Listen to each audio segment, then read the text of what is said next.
আজকে আমরা আলবেরুনি হল আলবেরুনি হল এটা কত নাম্বার রুম? আমি রুম নাম্বার 229 আচ্ছা ডি ব্লক 229-এ একটা মুড়ি পার্টির আয়োজন করা হয়েছে। তার উদ্যোক্তা হচ্ছে আমি। এই, উদ্যোক্তা আমি না, এটা তো স্বীকার করা উচিত। তো ঠিক আছে, উদ্যোক্তা আমি এবং সবাই হচ্ছে কর্মী। এই যেমন আমি শুয়ে আছি, তারা কাজ করতেছে, কারণ উদ্যোক্তারা শুধু কাজ করায়। এই বিষয়ে কর্মীদের আমরা কিছু কথা শুনি, বাণী শুনি। তো প্রথম বাণী বলবেন মোহাম্মদ মনিরুল ইসলাম খানে আলম ঝিনাইদহ, ও সরি সাতক্ষীরা। আপনি কিছু বলবেন? এই যে আমাদের আজকে এই যে বেয়াদব ছেলেটা, পুরোটা বেয়াদব, ন্যাংটা ছেলে একটা, সে হচ্ছে পুরো রংপুরের, কি বলবো আর।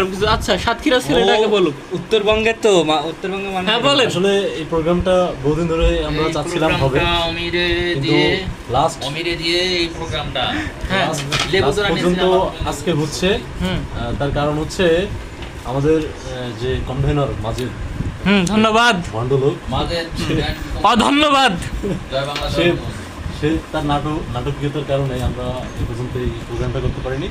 হ্যাঁ, আমাদের করার কথা ছিল বুধবারে। হ্যাঁ, বিশেষ ধন্যবাদ জ্ঞাপন করছি তালহা অমির প্রতি এবং আমাদের বন্ধু ফিরোজ মাহমুদের প্রতি।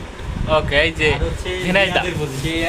আচ্ছা, এবার আমাদের দ্বিতীয় কর্মী মোহাম্মদ রবিউল ইসলাম খানে আলম খুলনা, তার কাছ থেকে আমরা কিছু শুনবো। আমি এখন কিছু বলার কায়দা নেই, দেখো আমি একদম খালি গায়ে আছি।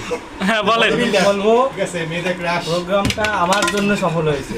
আচ্ছা, আমি সেই ছোলা এনেছি কোথা থেকে? সেই রফিক জব্বারের ওই মোড় থেকে, আচ্ছা, 3 রাস্তার মোড়ে আচ্ছা, থেকে আমি ছোলা এনেছি, যার জন্য প্রোগ্রামটা সফল হচ্ছে। আচ্ছা, এটাই। আচ্ছা। এখন আরেকজন খানে আলম, মোহাম্মদ খানে আলম ঝিনাইদহ। ক্যামেরায় মুখের সামনে আসলে তো খুব বাজে দেখা যাবে। আচ্ছা বলেন, আপনার এই আয়োজন সম্পর্কে আপনার মতামত কি? মতামত হচ্ছে এরকম আয়োজন আবার হোক। হ্যাঁ, আমাদের যে আয়োজনটা হচ্ছে সেটা কোন গ্রুপের আওতায় হচ্ছে সেই নামটা বলা হোক। আলবেরুনি হল মুড়িখোর কল্যাণ সমিতি। ধন্যবাদ। এই সমিতির হচ্ছে যে ইনভেন্টকারী, হ্যাঁ। খুলছে সেটা হচ্ছে মাজেদ। হ্যাঁ।